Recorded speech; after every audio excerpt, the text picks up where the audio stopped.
Thank you, Leader. So I rise today to address a heartbreaking case that concerns the death of 15-year-old Molly Dempsey. Molly was from Baltinglass, and her young life was cut short in a fatal collision in Baltinglass in May 2024.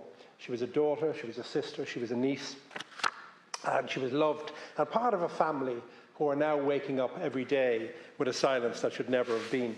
I want to extend a warm welcome to her mother, Mary Dempsey, who's here with her two aunties, Yvonne and Teresa as well, and to acknowledge their courage in being here to support differences that we can try and make. That's Molly just a couple of months before she died in December 23. So she died in May 24. So for those of you who don't know the case, Molly was a passenger in a car driven by somebody who had no licence, who had no insurance, and was dangerously driving. And last month a suspended 2-year sentence was given and a 10-year driving ban. While the court was constrained by the fact that he was a minor at the time of the offence, the outcome has left Molly's family, the Dempsey family from Baltinglass, absolutely devastated.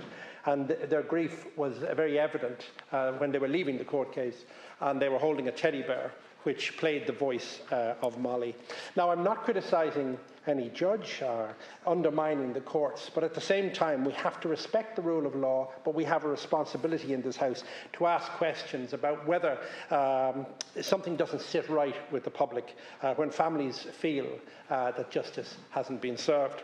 The tragedy, I think, raises huge questions about how the justice system responds to dangerous driving by minors, and also the sentencing frameworks and the supports then that are available to the likes of the Dempsey's families. It also highlights the need for stronger preventative measures, early intervention, community supports for younger people from ever taking a car without a licence. I realise we can't undo what is happening, what has happened. We cannot bring Molly back for the family that are seated in the gallery.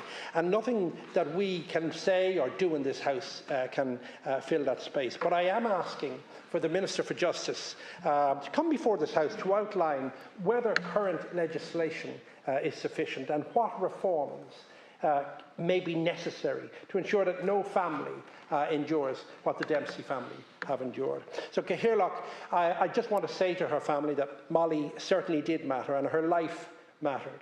And I believe that we owe it to her and to everybody who has gone through something like this to make sure that it is reflected not just in words but also in the law of the land.